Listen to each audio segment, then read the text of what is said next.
आपण काल इथर, फिनॉल आणि अल्कोहोल या तीनही मॉलिक्युल्स मध्ये ऑक्सिजन आणि कार्बन यांच्या परस्पर संबंध, यांच्यामधील बॉन्डिंग याच्याबद्दल चर्चा केली. आणि अल्कोहोल मधला जो OH हायड्रॉक्सी ग्रुप आहे त्याचं दैनंदिन जीवनातलं महत्व काय आहे, त्याच्यानुसार अल्कोहोलचं आणि फिनॉलचं क्लासिफिकेशन कसं होतं, इथरचं क्लासिफिकेशन कसं होतं, त्यांचं नॉमेनक्लेचर कसं असतं हे आपण बघितलं. आता आपण अल्कोहोल, फिनॉल आणि इथर मधल्या कार्बन, ऑक्सिजन, हायड्रोजन यांच्यातल्या परस्पर बॉन्डिंग आणि बॉन्ड लेंथ आणि बॉन्ड अँगल याच्याबद्दल विचार करणार आहोत. एकदा तुम्हाला 3D मध्ये एखादा मॉलिक्यूल बघायची सवय लागली की तुम्हाला ह्या गोष्टी समजणं सोपं जाईल. म्हणजे ज्या वेळेस एखादा मॉलिक्यूल बरोबर तुम्ही रिएक्शन घडवून आणण्याचा विचार करत असता त्यावेळेस त्या रिएक्शन साठी किती जागा लागते, तो मॉलिक्यूल कोणत्या ओरिएंटेशन मध्ये असावा लागतो, त्याचे बॉन्ड लेंथ कशा आहेत, मग त्याची बॉन्ड स्ट्रेंथ कशी होईल, त्याचा बॉन्ड अँगल काय आहे, ह्या सगळ्या गोष्टी तुम्हाला लक्षात येतील. आणि मग त्या एकदा लक्षात आल्या की रिएक्शन जाऊ शकते की नाही जाऊ शकत, रिएक्शन होऊ शकते की नाही होऊ शकत, किंवा आपण जो स्टेरिओ केमिस्ट्रीचा पार्ट मागच्या चॅप्टर मध्ये बघितला त्यावेळेस एखाद्या ऍटमचं स्पेस मधलं ओरिएंटेशन कसं असू शकतं, ह्या सगळ्या गोष्टी तुम्हाला समजायला सोपं जाईल. म्हणून ऍटम आणि atom bond length, bond angle आणि त्यांचं एकमेकाशी असणारं ओरिएंटेशन हे कागदावर 2 डायमेन्शन मध्ये आपण समजावून घ्यायचं. आणि मग मनामध्ये विचार करत असताना, त्यावर चिंतन मनन करत असताना आपण ते 3D मध्ये इमॅजिन करायचं. कारण इमॅजिन करण्याशिवाय दुसरा कुठलाही पर्याय आपल्या हातामध्ये नसतो. आता अल्कोहोलच्या फंक्शनल ग्रुपमध्ये जर आपण बघितलं तर त्याच्यामध्ये एक सिग्मा बॉन्ड आहे. Oxygen of the OH group is attach to carbon by sigma bond. आणि मग हा सिग्मा बॉन्ड जो आहे तो sp3 हायब्रिडाइज आहे. म्हणजे कार्बनची sp3 हायब्रिड ऑर्बिटल आणि ऑक्सिजनची sp3 ऑर्बिटल यांच्या एकत्र येण्यामुळे तर बॉन्ड फॉर्मेशन त्याचं झालेलं आहे. मग त्याच्यामध्ये बॉन्ड अँगल जर बघितली, मिथेनॉल हा मॉलिक्यूल घेतला तर CO बॉन्ड लेंथ ही 142 पिकोमीटर आहे आणि OH ही बॉन्ड लेंथ 96 पिकोमीटर इतकी आहे. COH हा जर अँगल बघितला तो 108.9 डिग्री असे त्याचे व्हॅल्यू आहे. आपण टेट्राहेड्रॉन कार्बन मध्ये असं बघितलं होतं की टेट्राहेड्रॉन अँगल हा साधारणपणे 109 डिग्री इतका असतो. म्हणजे हा साधारणपणे टेट्राहेड्रॉनच्या जवळ जाणारा बॉन्ड अँगल आहे. म्हणजे ह्याची स्टॅबिलिटी चांगली आहे. दुसरा जो फिनॉल मॉलिक्यूल आहे त्याच्यामध्ये जो OH बॉन्ड लेंथ आहे त्याची 136 पिकोमीटर इतकी बॉन्ड लेंथ आहे. म्हणजे फिनॉल मध्ये आणि अल्कोहोल मध्ये जर तुलना केली तर फिनॉलचा बॉन्ड हा थोडासा इलॉंगेटेड आहे, म्हणजे 136 पिकोमीटर, आणि अल्कोहोल मध्ये तोच OH बॉन्ड हा 96 पिकोमीटर इतका होता. म्हणजे तुम्हाला फिनॉल मधला OH रिमूव्ह करायला कमी एनर्जी लागणार आहे, कारण तो बॉन्ड लांब आहे आणि जे बॉन्ड लांब असतात ते थोडेसे वीक असतात, जे बॉन्ड शॉर्ट असतात ते स्ट्रॉंग असतात. आता इथर मध्ये काय होतं, इथर मध्ये COC हा जो बॉन्ड अँगल आहे तो 111.7 डिग्री आहे, म्हणजे टेट्राहेड्रॉन अँगलच्या थोडासा जास्त आहे. आणि CO बॉन्ड लेंथ जी आहे ती 141 पिकोमीटर आहे. तर CO बॉन्ड हा स्ट्रॉंग बॉन्ड असतो, हा सहजासहजी तुटणारा नसतो. त्यामुळं इथर मध्ये रिएक्शन्स करताना CO बॉन्ड ब्रेक होणं तसं अवघड असतं. परंतु फिनॉल मध्ये बॉन्ड अँगल आहे 109 डिग्री म्हणजे स्टेबल आहे आणि बॉन्ड लेंथ आहे 136 पिकोमीटर. त्यामुळे फिनॉल हा मोर रिएक्टिव्ह असतो. अल्कोहोल पेक्षा फिनॉलिक OH हा मोर ऍसिडिक असतो. तर हे सगळं आपल्याला कशावरून कळतं की बॉन्ड अँगल, बॉन्ड लेंथ आणि त्याचं स्पेस मधलं ओरिएंटेशन, ह्या गोष्टी ज्या वेळेस तुम्ही इमॅजिन करायला शिकाल, 3 डायमेन्शन मध्ये बघायला शिकाल, त्यावेळेस तुम्हाला हे समजणं खूप सोपं जाईल. टेक्निकल भाषेमध्ये the bond angle COH in alcohol is slightly less than tetrahedral angle. Tetrahedral किती अँगल आहे 109. हे का होतं तर ऑक्सिजन मध्ये आपण जेव्हा ऑक्सिजन लिहितो त्याच्या दोन्ही बाजूला 2 इलेक्ट्रॉन पेअर असतात. ह्या अनशेअर्ड इलेक्ट्रॉन पेअर तुम्हाला परत पाठीमागे जावे लागेल, ऑक्सिजनचं हायब्रिडायझेशन बघावं लागेल, sp3 हायब्रिडाइज कसा होतो आणि मग त्याच्यात 2 लोन पेअर कशा शिल्लक राहतात हे तुम्हाला हायब्रिडायझेशनच्या चॅप्टर मधून परत एकदा अभ्यासायचं आहे. मग त्या 2 जे इलेक्ट्रॉन पेअर आहेत त्यातले ते 2 इलेक्ट्रॉन आणि तुमचा CH बॉन्ड मध्ये पण 2 इलेक्ट्रॉन असतात. मग हे एकमेकाला रिपेल करतात, कारण इलेक्ट्रॉनवर निगेटिव्ह चार्ज असतो, अनशेअर्ड पेअरवर पण इलेक्ट्रॉन चार्ज निगेटिव्ह चार्ज असतो आणि त्यामुळे त्यांच्यामध्ये रिपल्शन होतं आणि त्यामुळे तो टेट्राहेड्रॉन बॉन्ड अँगल पेक्षा थोडासा कमी बॉन्ड अँगल तुम्हाला मिळतो. In phenol OH group is attach to sp2 hybridize carbon aromatic ring. म्हणजे आपण ज्यावेळेस क्लासिफिकेशन बघितलं तेव्हाही बघितलं की फिनॉल मधला OH ग्रुप हा directly attach to a double bond असतो. The carbon oxygen bond length is 136 picometre आणि ही थोडीशी कमी आहे मिथेनॉल पेक्षा. हे का आहे?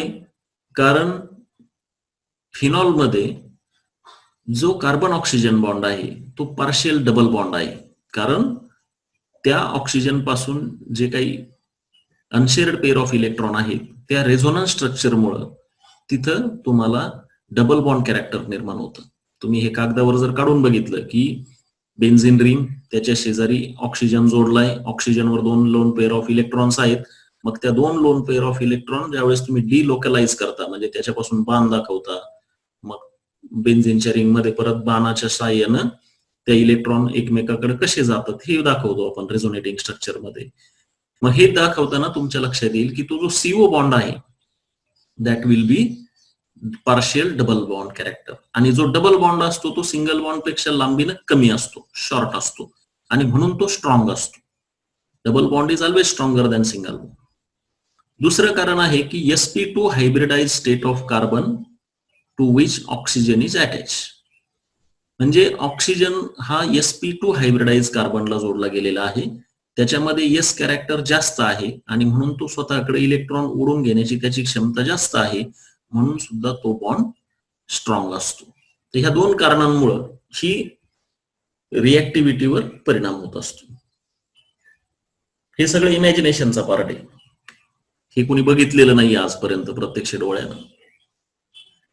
इथर मध्ये काय होतं की देर आर 4 इलेक्ट्रॉन पेअर्स, म्हणजे 2 bond pair and 2 lone pair of electron on oxygen हे टेट्राहेड्रॉन अरेंजमेंट मध्ये आहेत आणि bond angle is slightly greater than tetrahedron angle due to repulsive interaction. म्हणजे पुन्हा काय की इथर मध्ये जो ऑक्सिजन आहे त्याच्यावर 2 इलेक्ट्रॉन पेअर आहेत, त्या का आहेत? कारण तो हायब्रिडायझेशनचा विषय आहे. हायब्रिडायझेशन मध्ये आपण असं शिकलो की ऑक्सिजनवर 2 इलेक्ट्रॉन पेअर अनशेअर्ड स्वरूपामध्ये राहतात, मग त्याच्या रिपल्शनमुळे इथं बॉन्ड लेंथ आणि बॉन्ड अँगल वर परिणाम होत असतो. CO bond length is 141 picometer. Alcohol मध्ये ज्याप्रमाणे आहे त्याचप्रमाणे आहे, परंतु CO bond is a strong bond आणि त्यामुळे तो सहजासहजी तुटत नसतो. OH bond is comparatively weak bond आणि ज्यावेळेस ऍब्स्ट्रॅक्शन ऑफ प्रोटॉन असा आपण शब्द पुढे जाऊन वापरणार आहोत त्यावेळेस OH हा बॉन्ड तुटून ऑक्सिजनवर निगेटिव्ह चार्ज येतो आणि एक अनायन तयार होतं. तर ते आपण विशेषतः फिनॉलच्या स्वरूपामध्ये, फिनॉलच्या चॅप्टर मध्ये किंवा पार्ट मध्ये आपण ते मोठ्या प्रमाणावर वापरणार आहोत, कारण फिनॉल मध्ये हा जो OH बॉन्ड आहे तो खूप वीक असल्यामुळं किंवा ऍक्टिव्ह असल्यामुळं तुम्हाला फिनॉक्साइड आयन नेहमी मिळतं आणि हे फिनॉक्साइड म्हणजे बेन्झिन रिंगला एक ऑक्सिजन आहे आणि त्याच्यावर निगेटिव्ह चार्ज आहे त्या ऑक्सिजनवर, that ion is called phenoxide ion. तर हे कसं तयार होतंय आपण पुढच्या काही रिएक्शन्स मध्ये बघणार आहोत. आता आपल्याला अल्कोहोलची प्रिपरेशन बघायची. अल्कोहोल कसं प्रिपेअर केलं जाऊ शकतं? सगळ्यात सोपा उपाय आपण काय म्हटलं होतं की एखाद्या हायड्रोकार्बन मधला जर हायड्रोजन काढला आणि त्या ठिकाणी OH जोडला तर अल्कोहोल तयार होतं. परंतु प्रत्यक्षामध्ये जेव्हा तुम्ही लॅबोरेटरीमध्ये किंवा इंडस्ट्रीमध्ये काम करता त्यावेळेस तुम्हाला त्या रिएक्शन्स इकॉनॉमिकली अफोर्डेबल नसतात आणि त्यामुळं तुम्हाला वेगळ्या प्रकारचे स्टार्टिंग मटेरियल वापरून त्या रिएक्शन करायच्या असतात. मग पहिलं स्टार्टिंग मटेरियल तुम्ही वापरलं alkene, preparation of alcohols from alkenes. आता याच्यामध्ये 2-3 प्रकार आहेत की अल्किनची रिएक्शन कशी केली जाऊ शकते. पहिला आहे by acid catalysed hydration. Acid म्हणजे काय? H+. कॅटलाइज म्हणजे काय? की तो फक्त कॅटलिस्ट म्हणून काम करणार आहे, प्रत्यक्ष रिएक्शन मध्ये भाग घेणार नाहीये. आणि हायड्रेशन म्हणजे काय? H2O. माणसाचं सुद्धा डिहायड्रेशन होतं, आपण असं म्हणतो ना. डिहायड्रेशन म्हणजे काय? त्याच्यातलं पाणी कमी पडलं. आणि हायड्रेशन म्हणजे काय? पाण्याची ऍडिशन झाली. Keep your self hydrated in summer, म्हणजे तुम्ही नेहमी पाणी पित राहा. समर मधला हा डॉक्टरांचा सल्ला असतो लोकांना. तर असं इथं आपण काय करणार आहे? अल्किन मध्ये पाणी टाकणार आहोत. कशाच्या स्वरूपात? ऍसिड कॅटलाइजच्या स्वरूपामध्ये. तर हे ऍसिड कॅटलाइज रिएक्शन केल्यानंतर आपल्याला C double bond C plus H2O in presence of catalyst gives you CHCOH म्हणजे अल्कोहोल. आता याच्यामध्ये परत काय येतं की ज्यावेळेस अनसिमेट्रिकल अल्किन तुमच्याकडे असतो, म्हणजे डबल बॉन्डच्या एका बाजूला वेगळा ग्रुप आहे आणि दुसऱ्या बाजूला वेगळा ग्रुप आहे, तर अशा अनसिमेट्रिकल अल्किन्स मध्ये the addition takes place according to Markovnikov's rule. मार्कोनिकोव्हसनी काय सांगितलं होतं की जर अनसिमेट्रिकल अल्किन मध्ये तुम्ही अशा प्रकारे HOH किंवा HBr असे रिएजंट टाकले, तर जो हायड्रोजन पार्ट आहे तो लेस सबस्टिट्यूटेड अल्किन कडे जाईल, म्हणजे CH2 जिकडे आहे तिकडे हायड्रोजन जाईल, आणि जो Br किंवा OH आहे तो मोर सबस्टिट्यूटेड हायड्रोजन कडे जाईल. आणि अशा प्रकारे तुम्हाला आयसोप्रोपेनॉल मिळालेलं पुस्तकामध्ये दाखवलेलं आहे. म्हणजे प्रोपीन तुम्ही जर स्टार्टिंग मटेरियल घेतलं, त्याच्यामध्ये ऍसिड कॅटलाइज हायड्रेशन केलं, तर तुम्हाला आयसोप्रोपेनॉल नावाचा अल्कोहोल मिळतो. आणि हेच जर तुम्ही अँटी मार्कोनिकोव्हस रूल न करायला गेले तर काय होईल? तुम्हाला हायड्रोजन पेरॉक्साईड टाकावं लागेल. त्याला आपण पेरॉक्साईड इफेक्ट असं म्हणतो. 11वीला होतं. आता हे रिएक्शनचं मेकॅनिझम म्हणजे काय की स्टेप वाईज रिएक्शन कशी गेली. The mechanism of reaction involves 3 steps. पहिली आहे प्रोटोनेशन ऑफ अल्किन. प्रोटोनेशन होणं म्हणजे काय? त्या रिएक्शन मध्ये प्रोटॉन ऍड होणं. म्हणजे एखाद्या मॉलिक्युलचं जर प्रोटोनेशन झालं तर त्याच्यामध्ये H+ आयन ऍड झाला.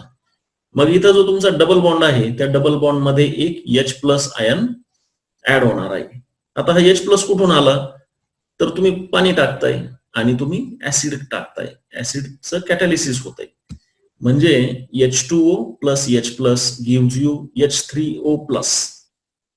H3O+ ही लिहिण्याची पद्धत आहे. पाणी जे आपलं असतं याच्यामध्ये H+ आणि OH आयन हे कंटिन्युअस एकमेकांशी इंटरॅक्ट करत असतात. तर हा जो H+ आहे that H+ will go to C double bond C, आणि मग तो एका कार्बन बरोबर रिएक्ट झाला की दुसऱ्या कार्बनवर पॉझिटिव्ह चार्ज येईल. मग हा दुसरा पॉझिटिव्ह चार्ज जो तयार होईल त्याच्यावर त्याच ठिकाणी त्याच रिएक्शन फ्लास्क मध्ये असणारं जे पाणी आहे ते पाणी न्यूक्लिओफाईल म्हणून अटॅक करेल. आता तुम्ही वर बघितलं की H3O+ झालं आणि खाली म्हणताय तुम्ही की H2O न न्यूक्लिओफिलिक अटॅक केला. याचं कारण आपण पूर्वी बोललो होतो की water is a amphoteric reagent. तो ऍसिड म्हणून पण काम करू शकतो, बेस म्हणून पण काम करू शकतो, कारण त्याच्यामध्ये H+ पण आहे आणि OH- पण आहे. म्हणून पहिल्या स्टेपमध्ये H+ न रिएक्शन केली, दुसऱ्या स्टेपमध्ये H2O न न्यूक्लिओफाईल म्हणून अटॅक केला आणि तुमचा जो एक COH2+ ऑक्सिजनवर प्लस चार्ज आला. आता हा प्लस चार्ज आला तो स्टॅबल करायचा आहे. मग तो स्टॅबिलाइज करण्यासाठी काय होईल? डिप्रोटोनेशन टू फॉर्म अल्कोहोल. डिप्रोटोनेशन म्हणजे काय? डी म्हणजे काढून टाकणे, प्रोटोनेशन म्हणजे काय? आपलं सुरुवातीला जे प्रोटोनेशन झालं होतं तो प्रोटॉन काढून टाकणे. म्हणजे त्याच्यातून H+ निघून गेला की त्याच्यावरची जी लोन पेअर आहे ती ऑक्सिजनवर जाते आणि ऑक्सिजन स्टेबल होतो आणि तुम्हाला अल्कोहोल प्लस H3O+ असा मॉलिक्यूल मिळतो. हा H3O+ परत दुसऱ्या अल्किन मॉलिक्यूल कडे जातो, त्याच्याबरोबर रिएक्ट करतो, परत त्यांच्यावर न्यूक्लिओफिलिक अटॅक होतो, परत डिप्रोटोनेशन होतं, आणि अशा प्रकारे ही चेन रिएक्शन तोपर्यंत चालू राहते जोपर्यंत तुमच्या रिएक्शन फ्लास्क मधलं सगळं अल्किन अल्कोहोल मध्ये कन्व्हर्ट होत नाही. मग एकदा सगळं अल्किन मध्ये कन्व्हर्ट झालं की तुम्ही त्याच्यातून पाणी आणि ऍसिड बाजूला करून तुमचा प्युअर प्रोडक्ट बाजूला करता. आता ह्या रिएक्शन मधलं एक काय समजून घ्यायचं? प्रोटोनेशन झालं, न्यूक्लिओफिलिक अटॅक झाला आणि डिप्रोटोनेशन झालं. म्हणजे प्रोटॉननं या ठिकाणी फक्त कॅटॅलिस्टची भूमिका बजावली. तो आला, त्यानं डबल बॉन्डला ऍक्टिव्हेट केलं, न्यूक्लिओफिलच्या अटॅकला सोपं केलं आणि तिसऱ्या स्टेपमध्ये तो प्रोटॉन तिथून निघून गेला. दिस इज कॅटॅलिसिस. याला म्हणतात कॅटॅलिसिस. म्हणजे केमिस्ट्रीमध्ये कुठलाही रिएक्शन किंवा केमिस्ट्री मधली कुठलाही रिएजंट हा तुमच्याकडनं एखादी वस्तू घेतली आणि स्वतःकडेच ठेवली असं करत नाही. जी वस्तू तो घेतो ती परत देऊन टाकतो. याला म्हणतात बॅलन्स ऑफ इक्वेशन किंवा बॅलन्सिंग ऑफ रिएक्शन. ते तुमच्या जीवनात पण लागू होतं. म्हणून केमिस्ट्रीला लाईफ सायन्स म्हणतात, की आपण जर एखाद्याकडनं काही गोष्ट घेतली तर त्याच्या बदल्यात त्याला दुसरी गोष्ट दिली पाहिजे आणि लाईफ मधला बॅलन्स टिकून ठेवला पाहिजे. आता आहे दुसरी method, by hydroboration oxidation reaction. आता हायड्रोबोरेशन म्हणजे काय, की एक असा रिएजंट आहे BH3 ट्वाइस, त्याला म्हणतात डायबोरेन. हे लिक्विड असतं, साध्या बॉटलमध्ये येतं आणि हे डायबोरेनचं रिएक्शन तुम्ही सिरिंजच्या साह्यानं रिएक्शन फ्लास्कमध्ये ऍड करू शकता. आणि दुसऱ्या टप्प्यामध्ये आपल्याला याचं ऑक्सिडेशन करायचं असतं. म्हणून ही हायड्रोबोरेशन. हायड्रो म्हणजे काय, हायड्रोजन. बोरेशन म्हणजे काय, बोरॉन. तर BH3 हा तुमचा ऍक्च्युअल रिएजंट आहे, परंतु BH3 स्टेबल नसतो. म्हणून BH3 ट्वाइस असा रिएजंट तयार केलेला आहे आणि तो लिक्विडच्या स्वरूपामध्ये अवेलेबल असतो. तर हा जो बोरॉन आहे BH3, याच्यात 3 हायड्रोजन दिसतात. म्हणून तुमचा जो प्रोडक्ट तयार होतो तो ट्राय अल्किल बोरेन असा तयार होतो. म्हणजे अल्किनचे 3 मॉलिक्यूल एका BH3 मॉलिक्यूल बरोबर रिॲक्ट होतात आणि ट्राय अल्किल बोरेन तयार होतं आणि त्याचं ऑक्सिडेशन केल्यानंतर, जे की हायड्रोजन पेरॉक्साईडनं केलं जातं ऍक्वेस मीडियम मध्ये सोडियम हायड्रॉक्साईडच्या उपस्थितीमध्ये, आणि तुम्हाला अल्कोहोल मिळतो. रिएक्शन कडे जर बघितलं तुम्हाला तर डबल बॉन्ड प्लस HBH2 अशी फोड करून दाखवलेली त्यांनी. BH3 चा आहे तो, परंतु लिहिताना काय दाखवला, H single bond BH2 whole bracket twice म्हणजे डायबोरेन. मग तुम्ही बघितलं होतं की ज्यावेळेस अनसिमेट्रिकल अल्किन मध्ये एखादा अनसिमेट्रिकल रिएजंट येतो त्यावेळेस hydrogen will go to the carbon which has less hydrogen. मग तो CH कडे ऍड झाला, CH3 CH2 CH2 BH2 तयार झाला. त्याच्यामध्ये अजून एक बोरॉन त्याच्यामध्ये अजून एक अल्किन ग्रुप तयार ऍड झाला. का? कारण तुमच्या BH2 कडे अजून 2 हायड्रोजन आहेत देण्यासारखे. म्हणजे बोरॉन कडे BH3 आहे, म्हणजे तो 3 अल्किन बरोबर रिॲक्ट करू शकतो. मग दुसऱ्या बरोबर रिॲक्ट केल्यावर काय झालं की CH3 CH2 CH2 2 मॉलिक्यूल तुमच्या BH बरोबर कनेक्ट झाले. मग परत तिसरा एक अल्किन मॉलिक्यूल आला आणि त्यानं CH3 CH2 CH2 thrice boron. म्हणजे अशा प्रकारे बोरॉननं आपल्याकडचे 3ही हायड्रोजन 3 अल्किनला देऊन ते बोरॉन बरोबर कॉम्प्लेक्स तयार झालं. आणि मग हे कॉम्प्लेक्स सोडियम हायड्रॉक्साईडच्या ऍक्वेस मीडियम मध्ये H2O2 च्या कॅटॅलिसिस मध्ये ह्याला हायड्रोलिसिस झालं, ऑक्सिडेशन झालं आणि तुम्हाला प्रोपॅन 1 ऑल हा मॉलिक्यूल प्लस BOH थ्राइस हा मॉलिक्यूल मिळाला. म्हणजे हे जे बोरॉनचं हायड्रॉक्साईड कॉम्प्लेक्स तयार झालं हे तुमचं बाय प्रॉडक्ट आहे. म्हणजे तुम्ही सुरुवात केली BH3 पासून आणि तुम्हाला शेवटी मिळाला BOH थ्राइस. म्हणजे तुम्ही 3 हायड्रोजन दिले आणि 3 हायड्रॉक्सिल ग्रुप बोरॉन कडे घेतले. अशा प्रकारे हायड्रोबोरेशन ऑक्सिडेशन म्हणजे addition of BH3 and then hydrolysis by H2O2 तुम्हाला 3 मॉलिक्यूल ऑफ प्रोपॅनॉल मिळाले. कारण तुम्ही सुरुवातीला BH3 सुरू केलं होतं, तुमच्याकडे 3 हायड्रोजन होते, त्यामुळे तुम्ही 3 अल्किनचं कन्व्हर्जन करू शकले. The addition of borane to double bond takes place where boron atom gets attached to sp2 carbon carrying greater number of hydrogen. म्हणजे ज्या ठिकाणी जास्त हायड्रोजन आहेत त्या बाजूला बोरेन गेला आणि ज्या बाजूला कमी हायड्रोजन आहेत तिकडे हायड्रोजन गेला. आणि हे alcohol, the alcohol so formed looks as it has been formed by opposite to anti-Markovnikov group. आणि या पद्धतीमध्ये खूप चांगल्या प्रकारचे रिएक्शन जाऊन तुम्हाला एक्सलंट यील्ड मिळतात. कारण बोरेन रिएजंटचा अजून एक फायदा असा असतो की हा जो BOH3 तयार झाला हा तुम्ही पाण्याच्या साह्यानं सहजासहजी इलिमिनेट करू शकता, प्युरिफाय करू शकता आणि तुम्ही त्याला व्हॅक्युमला जोडलं की तुम्हाला उरलेला बोरेन सुद्धा गॅसच्या स्वरूपामध्ये निघून जातो. त्यामुळे ही रिॲक्शन इंडस्ट्रियली खूप महत्वाची आहे किंवा इंडस्ट्रियल लेवलला, लॅबोरेटरी लेवलला डायबोरेन हा केमिस्टचा खूप आवडता रिएजंट असतो. दुसरी रिॲक्शन आहे फ्रॉम कार्बोनिल कंपाऊंड्स. कार्बोनिल म्हणजे काय? C+O. मग C+O चं रूपांतर जर COH मध्ये करायचं असेल तर तुम्हाला काय करावं लागेल? रिडक्शन करावं लागेल. आणि म्हणून तुमची पहिली मेथड आहे by reduction of aldehydes and ketones. Aldehydes and कीटोन्सचं हायड्रोजनेशन करण्यासाठी कॅटलिस्ट वापरला जातं. कॅटॅलिटिक हायड्रोजनेशन. कॅटॅलिटिक हायड्रोजनेशन ही जगातली सर्वात महत्वाची रिॲक्शन आहे. कारण इंडस्ट्रीमध्ये ज्या हायड्रोजनेशन केले जातात त्यात कमीत कमी एनर्जी आणि कमीत कमी पैसे वापरून तुम्हाला हे करून घ्यायचं असतं. त्याच्यासाठी कॅटलिस्ट म्हणजे 0.1%, 0.001% इतक्या कमी प्रमाणामध्ये रिएजंट वापरून तुमच्या रिएक्शन गेल्या पाहिजे. आणि ह्याच्यासाठी कॅटलिस्ट म्हणून काय वापरलं जातं? प्लॅटिनम, पॅलॅडियम और निकेल. हे अतिशय महागडे धातू आहेत. म्हणजे प्लॅटिनम हे सोन्यापेक्षाही महागडं असतं.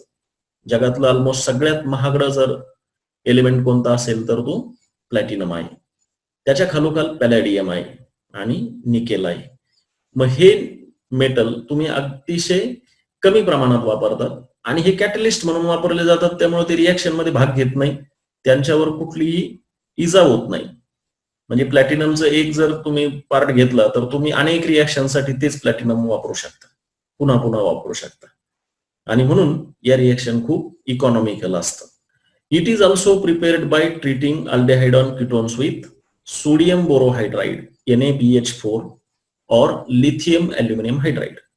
म्हणजे पहिलं रिडक्शन तुम्ही करू शकता कॅटलिस्ट युझिंग दिस metals like platinum, palladium, nickel. किंवा दुसऱ्या प्रकारामध्ये तुम्ही जसं बोरेन वापरलं पहिल्या याच्यात तसाच सोडियम बोरोहायड्राइड म्हणजे BH4 आणि अल्युमिनियम हायड्राइड LiAlH4 म्हणजे 4 हायड्रोजन देऊ शकणारे हे रिएजंट आहेत. यातला जो LaH रिएजंट आहे हा अतिशय स्फोटक असतो. तो हाताळताना थोडी जरी चूक झाली तरी आग लागू शकते. त्या मानानं सोडियम बोरोहायड्राइड हा आपल्या मिठासारखा दिसणारा रिएजंट आहे आणि तो अतिशय सुरक्षित आहे. म्हणजे त्याला सहजासहजी आग लागत नाही, अगदी पाण्यात पडला तरी तो पेटत नाही.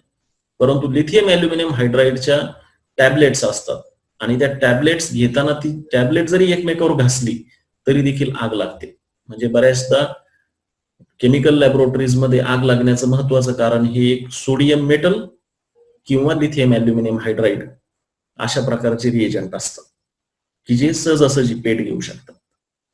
अल्डेहाइड्स गिव्स यू प्रायमरी अल्कोहोल आणि ketones gives you secondary alcohol. का? कारण अल्डेहाइडचं स्ट्रक्चर काय असतं? RCHO. त्याच्यामध्ये जर हायड्रोजन टाकला कुठल्याही पद्धतीनं, तुम्ही पॅलॅडियमनं टाका किंवा NaBH4 वापरून टाका किंवा LaH4 टाकून, लिथियम अल्युमिनियम हायड्राइड वापरून टाका, तुम्हाला मिळेल RCH2OH. तुम्ही बघा इथं रिएक्शन ऍटम जर मोजले तर RCHO मध्ये H2 ऍड झाला, RCH2OH अशा प्रकारचा तुमचा एंड प्रॉडक्ट आहे. म्हणजे हायड्रोजन ऍक्च्युअली तुमच्या मॉलिक्युल मध्ये ऍड होतो. ज्यावेळेस हायड्रोजन ऍड होतो त्या रिॲक्शनला रिडक्शन रिॲक्शन असं म्हणतात आणि ज्यावेळेस हायड्रोजन काढून घेतला जातो त्याला ऑक्सिडेशन रिॲक्शन असं म्हणतात. ही केमिस्ट्री मधलं ऑक्सिडेशन रिडक्शन ही निरंतर चालणारी प्रक्रिया असते.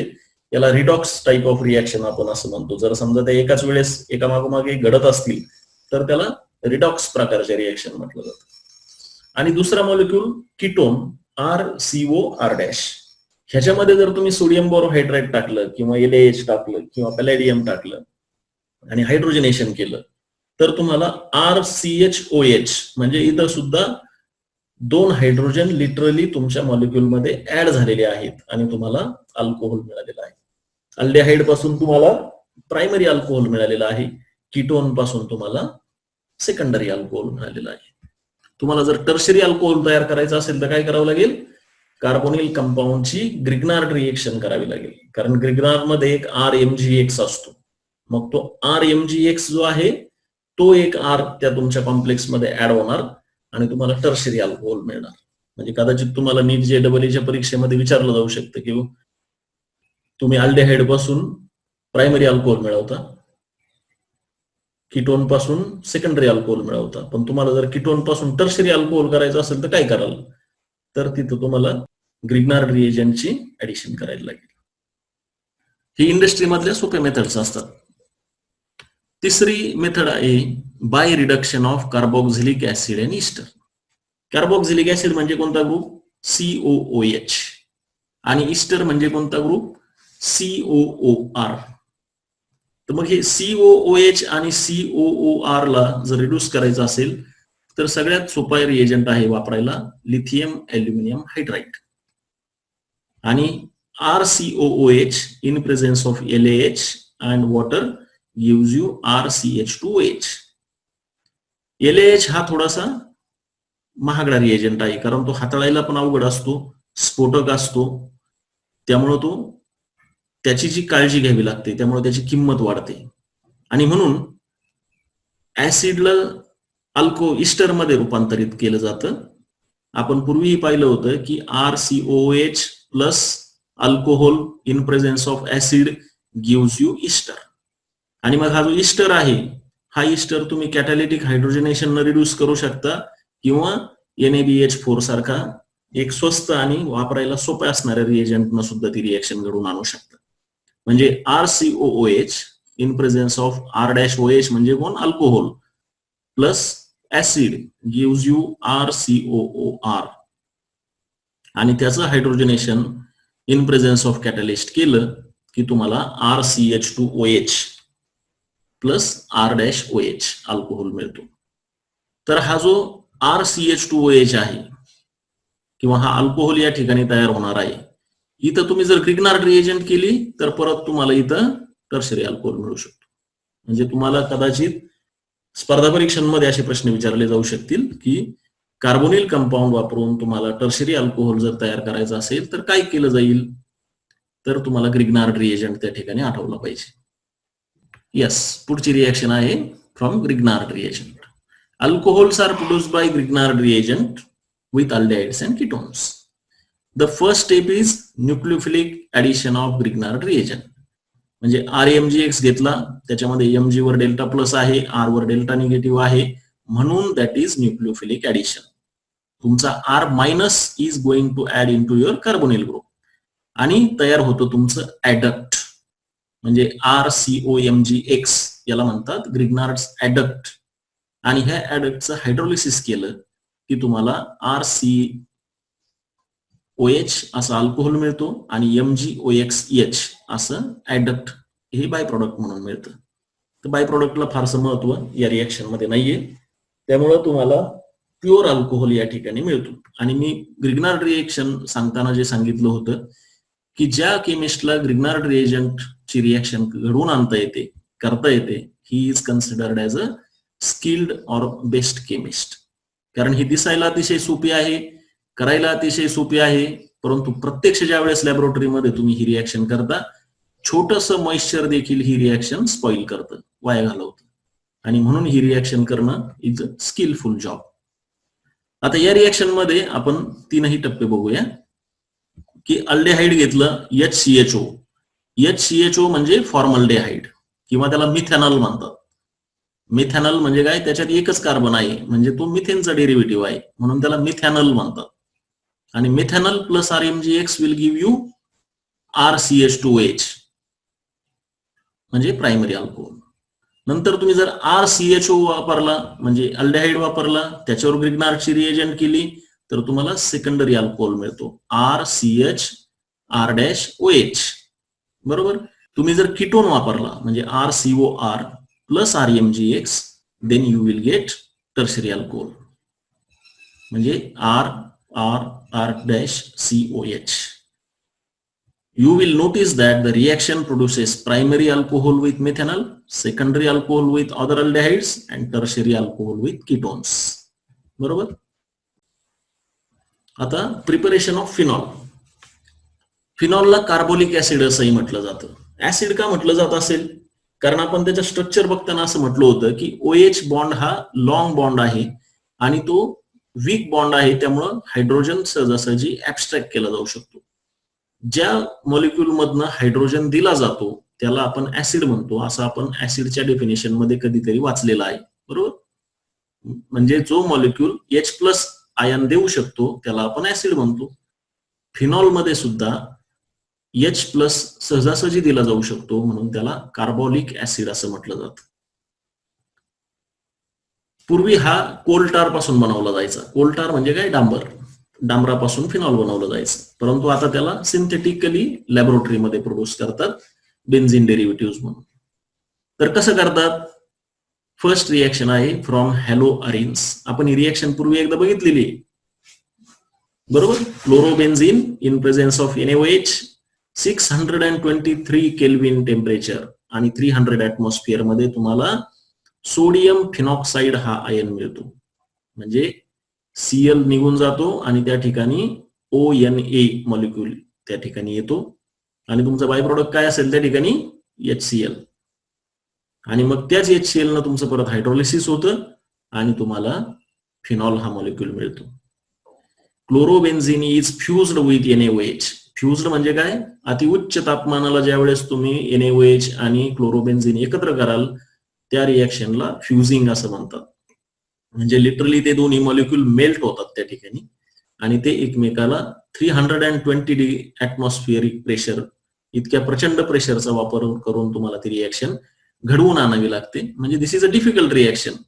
आपण बघितलं होतं की न्यूक्लिओफिलिक रिएक्शन याच्यावर सहजासहजी होत नाहीत, कारण benzene is already a nucleophile. त्याच्यावर 6 पाय इलेक्ट्रॉन आहेत, त्यामुळे benzene ring is a electron rich ring. आणि त्या ठिकाणी तुम्हाला जर न्यूक्लिओफिलिक सबस्टिट्यूशन रिएक्शन करायची असेल तर तुम्हाला 623 केल्विन इतकं टेम्परेचर आणि 320 ऍटमॉस्फिअर इतकं प्रेशर लागतं. म्हणून अतिशय हार्श कंडिशन, अतिशय हार्ड कंडिशन, अतिशय कठीण परिस्थितीमध्ये तुम्हाला ही रिएक्शन घडवून आणावी लागते. परंतु इंडस्ट्रीमध्ये जर समजा तुम्हाला सहजासहजी मॉलिक्यूल पाहिजे असतील तर या रिएक्शन कराव्याच लागते. दुसरी रिएक्शन आहे from benzene sulphonic acid. Benzene sulphonic acid म्हणजे कोण? बेन्झिन रिंग आहे आणि त्याला SO3H, याला म्हणतात सल्फोनिक ऍसिड ग्रुप. तो SO3H ग्रुप बेन्झिनला जोडलेला आहे. पण तो कसा तयार करायचा? की बेन्झिनची रिएक्शन ओलियम बरोबर करायची. ओलियम म्हणजे काय? Sulphuric acid highly concentrated. म्हणजे सल्फ्युरिक ऍसिड जे 98% ज्या ठिकाणी असतं त्याला ओलियम असं म्हटलं जातं. ते जर अंगावर पडलं तर माणूस अक्षरशः पेट घेतो, इतकं ते वापरण्यासाठी, हाताळण्यासाठी खतरनाक असतं. म्हणजे सल्फ्युरिक ऍसिड हाताळताना आपण अतिशय काळजी घेतो, कारण सल्फ्युरिक ऍसिडचा एक ड्रॉप जरी आपल्या हातावर पडला तर त्वचा जळते, काळी पडते. तर ओलियम त्याच्यापेक्षा प्रचंड मोठ्या प्रमाणात कॉन्सन्ट्रेटेड असतं आणि म्हणून बेन्झिन प्लस ओलियमची रिएक्शन केली की तुम्हाला SO3H असा ग्रुप असलेला बेन्झिन सल्फोनिक ऍसिड मिळतो. आणि हा बेन्झिन सल्फोनिक ऍसिड सोडियम हायड्रॉक्साईडनं जर हायड्रोलाइज केला on heating with molten sodium hydroxide. Molten म्हणजे काय? त्याला वितळवायचं. सोडियम हायड्रॉक्साईडला वितळवायला परत तुम्हाला 500-600 डिग्री सेंटीग्रेड तापमान लागणार आहे आणि मग इतक्या हार्श कंडिशनला या रिएक्शन केल्या जातात आणि मग त्याचं ऍसिडिफिकेशन करून तुम्हाला फिनॉल कंपाऊंड तयार केला जातो. इथं तुम्ही एक लक्षात घ्या की तुम्ही ओलियम वापरलं म्हणजे खूप रिएक्टिव्ह रिएजंट वापरला. तुम्ही मोल्टन स्टेजला म्हणजे 500-600 डिग्री तापमानाला NaOH हा रिएजंट वापरला. म्हणजे या reaction are not easy. Why? Because oleum and NaOH in molten state need more energy. कारण तुमचा बेन्झिन हा न्यूक्लिओफाईल आहे आणि तुम्ही न्यूक्लिओफाईलवर एक न्यूक्लिओफिलिक सबस्टिट्यूशन रिएक्शन घडवून आणताय. म्हणजे ज्या वेळेस तुम्ही 2 मॅग्नेटची सजातीय ध्रुव एकमेकाच्या जवळ आणता, नॉर्थ नॉर्थ किंवा साऊथ साऊथ, त्यांना तुम्हाला एकमेकाशी जर जोडायचं असेल किंवा एकमेकाला टेकवायचं असेल तर तुम्हाला प्रचंड ताकद लावावी लागते, कारण सजातीय ध्रुव सेम पोल्स असतील तर ते एकमेकाला रिपेल करतात. मग अशाच प्रकारे रिएक्शन मध्ये सुद्धा जर तुम्हाला 2 न्यूक्लिओफाईलची रिएक्शन घडवून आणायची असेल, कठीण परिस्थिती आहे, त्यात कठीण परिस्थिती तयार करून त्याच्यामध्ये रिएक्शन घडवावं लागतं. तिसरी सोपी रिॲक्शन आहे फ्रॉम डायझोनियम सॉल्ट. म्हणजे तुम्ही काय करायचं की एक अमाइन कंपाऊंड घ्यायचा. एरोमॅटिक अमाइनला आपण ॲनिलीन असं म्हणतो. तर ह्या बेन्झिन रिंगला ज्यावेळेस NH2 ग्रुप जोडलेला आहे त्या प्रायमरी एरोमॅटिक अमाइनला जर NaNO2 म्हणजे सोडियम नायट्रेट आणि HCl याचं मिक्सचर करून नायट्रस ऍसिड असा एक मॉलिक्यूल तयार होतो. त्या नायट्रस ऍसिडची रिॲक्शन केली की तुम्हाला बेन्झिन डायझोनियम क्लोराईड नावाचं एक कंपाऊंड मिळतं. आता इथं तुम्ही टेम्परेचरची रेंज बघा, 273 टू 278 डिग्री केल्विन म्हणजे किती 0 डिग्री सेल्सिअस. तुम्ही बघितलं होतं की डिग्री सेल्सिअसचं केल्विन मध्ये रूपांतर करताना 273 ऍड करतो आपण. म्हणजे तुम्ही ही रिॲक्शन कितीला केली 0 टू 5 डिग्रीला तुम्ही ही रिॲक्शन केली. आणि पूर्वीच्या रिॲक्शन कितीला केलं तुम्ही 500-600 डिग्रीला केलं. बरोबर. म्हणजे तुम्ही 300 डिग्री पर्यंत तापमान नेलं. त्यावेळेस तुमची मागची रिॲक्शन झाली होती ओलियम बरोबरची. परंतु या ठिकाणी फक्त 0 टू 5 डिग्री सेंटीग्रेडला ही रिॲक्शन झाली आणि त्या डायझोनियम सॉल्टचं हायड्रोलिसिस केलं. कशानं? साध्या वॉर्म वॉटरनं आणि डायल्यूट ऍसिडनं. तरी देखील तुम्हाला या ठिकाणी फिनॉल हा रिएजंट मिळाला. नायट्रोजन गॅस मिळाला, HCl गॅस मिळाला. Gases compound are easy to separate. That's why you get a pure phenol compound in a very simple way. आणि म्हणून इंडस्ट्रियली अशा प्रकारच्या रिॲक्शन सहजासहजी वापरल्या जातात. aniline plus NaNO2 in presence of HCl gives you benzene diazonium chloride. म्हणजे phenyl रिंगला N2Cl हा group जोडलेला आहे आणि त्याचा हायड्रोलिसिस करून तुम्ही फिनॉल मिळवता. आणि हे सगळं तुमचं 0 टू 5 डिग्री सेंटीग्रेडला होतं. तुम्हाला कुठेही हार्श टेम्परेचर नाही, हार्श प्रेशर नाही, कुठेही तुमची सेफ्टी धोक्यात येत नाही. म्हणून अशा प्रकारचे रिॲक्शन इंडस्ट्रीला जास्त आवडतात. पुढची शेवटची रिॲक्शन आहे फ्रॉम क्युमिन. क्युमिन हे एका कंपाऊंडचं कॉमन नेम आहे.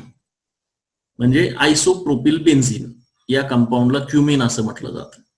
मग या क्युमिनचं पहिल्यांदा ऑक्सिडेशन केलं जातं इन प्रेझेन्स ऑफ हायड्रोपेरॉक्साईड आणि मग त्याच्यापासून तुम्हाला क्युमिन हायड्रोपेरॉक्साईड नावाचा मॉलिक्यूल मिळतो. हायड्रोपर ऑक्साईड म्हणजे काय की त्याच्यामध्ये एक ऑक्सिजन जास्त असतो. हायड्रॉक्साईड ग्रुपमध्ये एक ऑक्सिजन जास्त टाकलं की त्याला हायड्रोपर ऑक्साईड असं म्हणतात. पर म्हणजे काय, एक न जास्त, ही लॅटिन भाषा असते आणि म्हणून ऑक्साईडचा तो एक प्रकार आहे पर ऑक्साईड. म्हणजेच क्युमिन हायड्रोपेरॉक्साईड मॉलिक्यूल तयार होतो आणि त्याचं हायड्रोलिसिस केलं की तुम्हाला फिनॉल कंपाऊंड मिळतो प्लस CH3COCH3 म्हणजे काय ऍसिटोन. ऍसिटोनचा बॉइलिंग पॉइंट आहे 61 डिग्री. मग हा ऍसिटोन सहजासहजी व्हॅक्युमच्या साहाय्यानं सेपरेट करता येतो, काढून टाकता येतो आणि तुम्हाला प्युअर फिनॉल कंपाऊंड त्या ठिकाणी मिळतो. म्हणून ही सुद्धा रिॲक्शन इंडस्ट्रीला अतिशय आवडते कारण याच्यामध्ये बाय प्रॉडक्ट सहजासहजी सेपरेट करून बाजूला करून देता येतं. Acetone is a by product is in this reaction आणि ते सुद्धा चांगल्या क्वांटिटीमध्ये मिळतं. म्हणजे तुम्ही एकाच वेळेस एक रिएजंट वापरून 2 युजफुल कंपाऊंड बनवताय. एक फिनॉल बनवताय आणि एक ऍसिटोन बनवताय. ऍसिटोनचं रूप वापर इंडस्ट्रीमध्ये खूप मोठ्या प्रमाणावर सॉल्व्हंट म्हणून केला जातो. तर अशा प्रकारे आज आपण अल्कोहोल, फिनॉल आणि यांच्या प्रिपरेशन मेथड बघितल्या. उद्याच्या चॅप्टर पार्ट मध्ये उद्या आपण इथरच्या प्रिपरेशन आणि रिॲक्शन बघणार आहोत. थँक्यू.